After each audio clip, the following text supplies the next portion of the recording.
Hello everyone. Today I'm going to be talking about build making. I'm just going to be using my rune level 94 strength build kind of as the go-to example. This is the build I'm going to be using first going through Shadow of the Erd Tree with. And that's all I'm going to be talking about the DLC, so no worries with spoilers. And here I'm just kind of be doing a showcasing a variety of co-op and invasions to just kind of show how I like to make builds, kind of just using this one as an example and hopefully providing some good advice for places to start for people who are either returning for Shadow of the Erd Tree but weren't much into PvP beforehand, or just starting to get into it. Um, so the first, what I'd say, the question of what is a build? A build is all of the stuff you prepare before getting into multiplayer.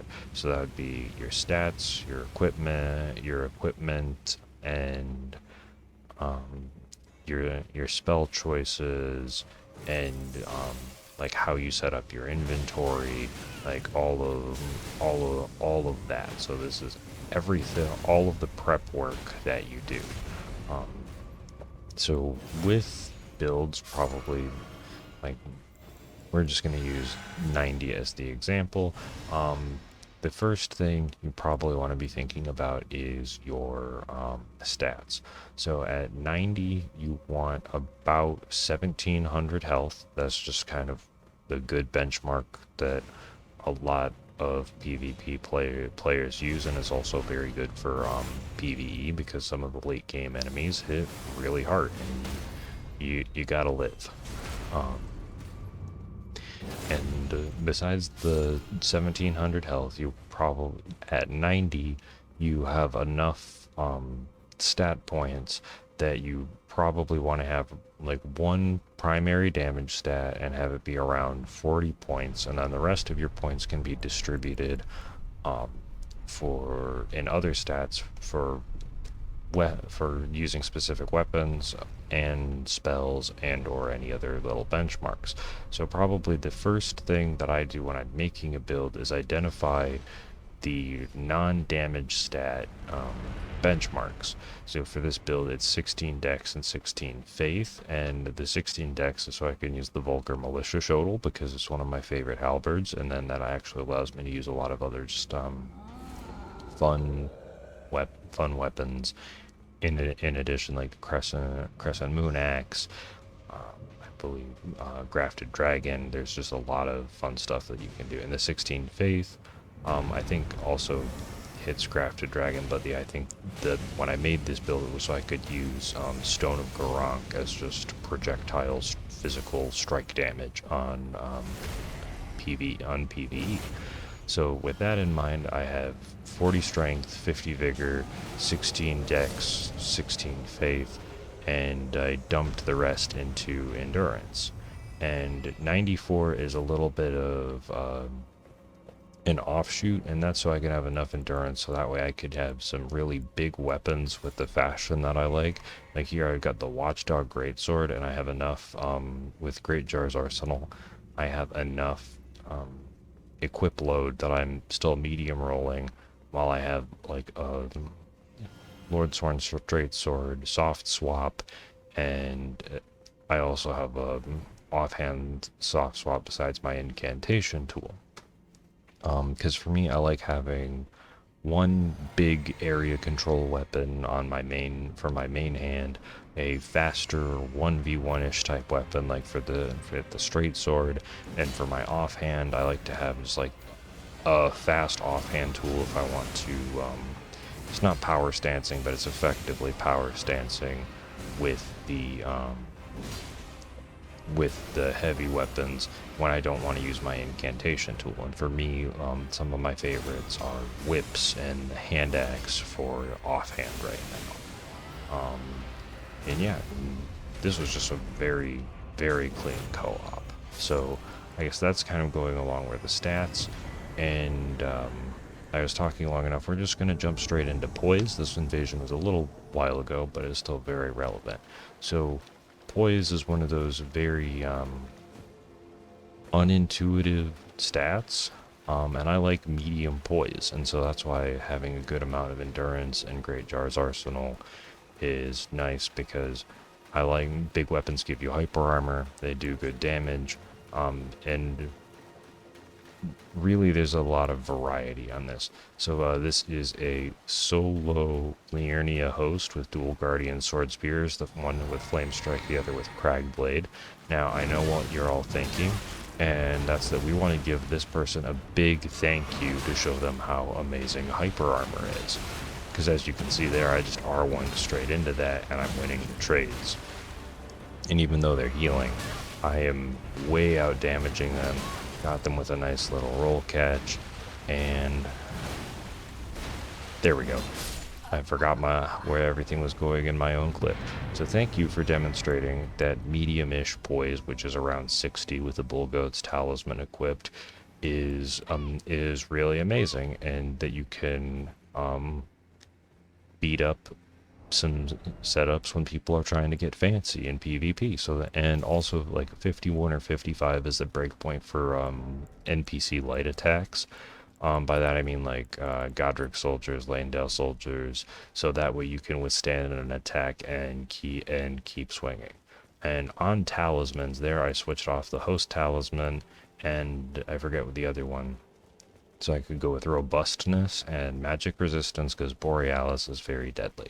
So having your talismans, knowing where everything is and being able to reorganize your defenses is very important in both PvP and PvE. But yeah, so although I didn't use my soft swaps there, why I'm at 94 instead of 90, which is the typical, I would say is like one of the recommended invasion levels, I guess, is because I just wanted the little extra endurance to give myself some better soft swaps on this build.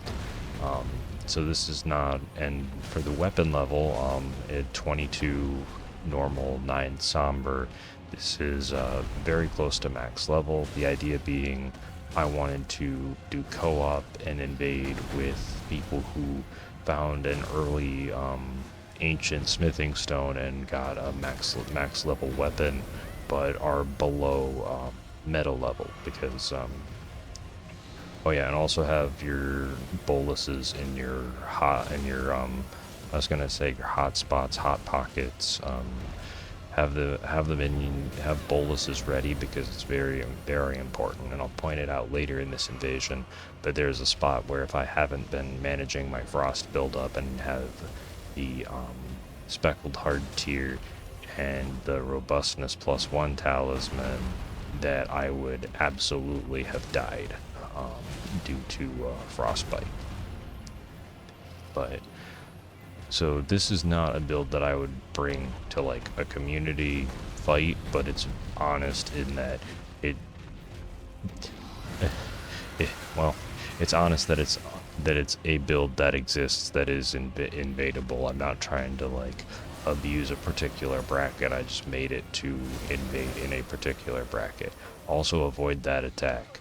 Whenever Borealis roars, make sure you run very far, because that second roar will get you with frost buildup and a whole bunch of other stuff. So yeah, so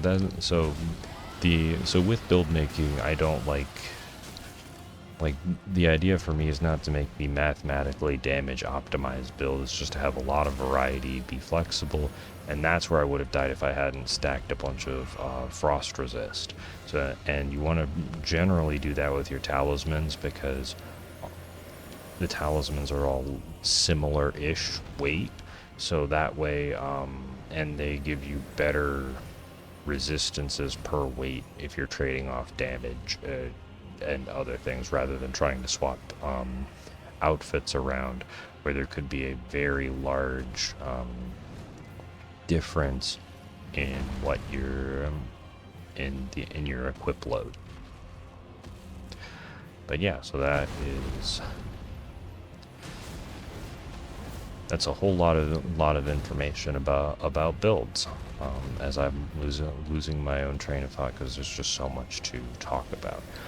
But yeah, so I'm not a huge going into mathematically optimized damage. I just want to have a lot of variety. I want to have a lot of things in my toolbox. I like having good area control on my big weapon. I like, and like I said, for the smaller, faster weapons, those are more for the 1v1s, and I have them nice and available.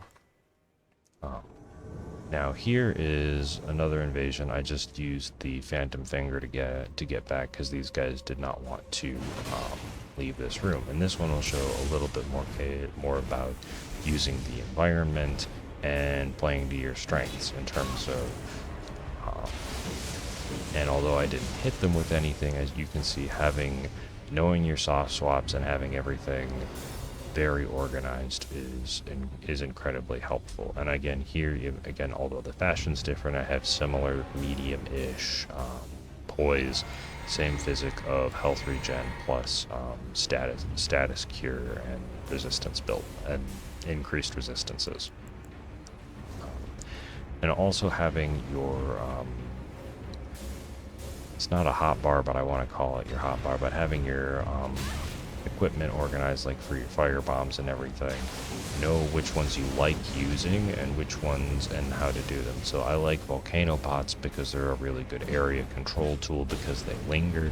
They punish players for occupying an amount of space, just like all of these darts are causing the middle of this room to be unavailable to the host and the Phantom. And flexibility is also a huge is very important to me because that way I always have the option to choose a better tool because certain weapons and setups just have advantage over others. Like you saw in the Liurnia invasion, because they were one-handing their halberds, I was able to use the hyper armor on the great axe to completely abuse the strategy they had of like outreaching and using like the fast poke attacks off the running light attack in order to try and outdamage someone, where I just completely denied them that strategy by standing in front of them and hitting them with an R1 like a Havel from Dark Souls 1. So with all that in mind,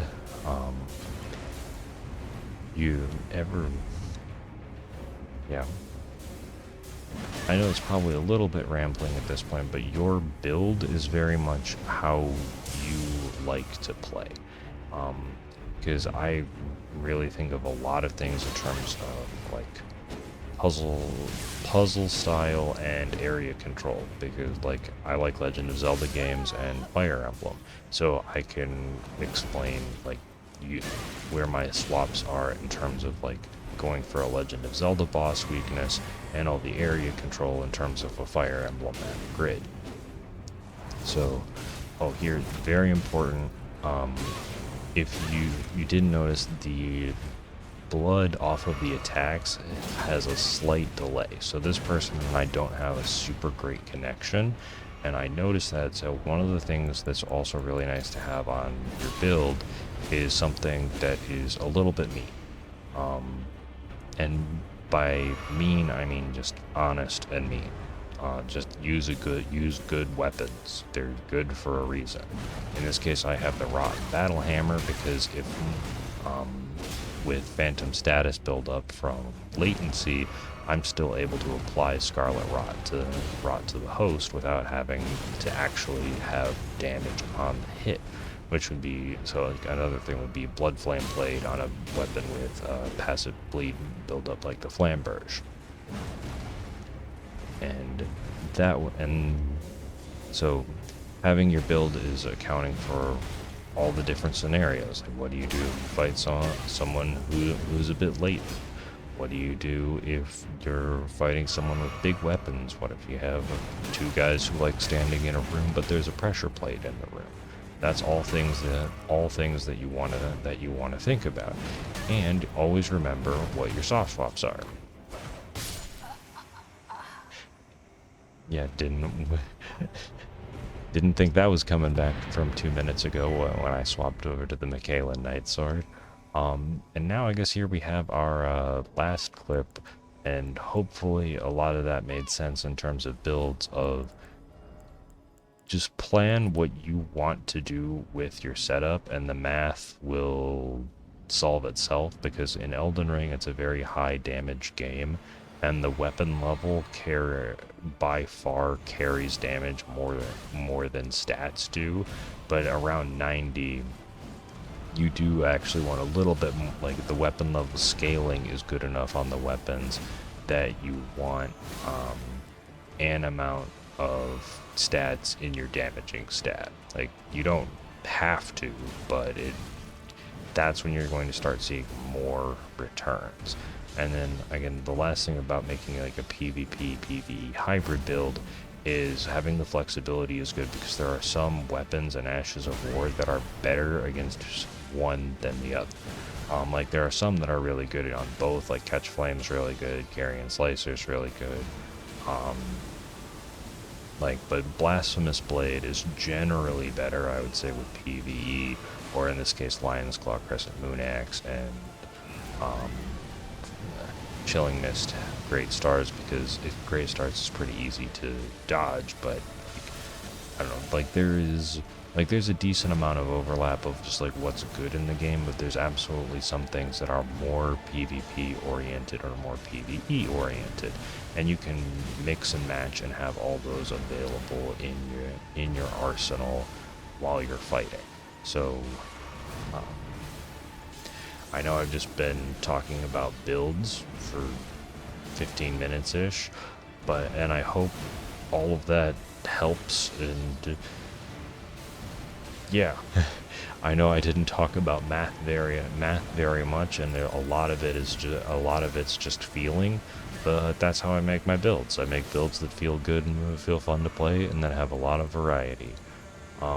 Thank you all for watching. I hope that was useful and or entertaining, and I hope you have an awesome day, and I'll catch you in the next video. See ya!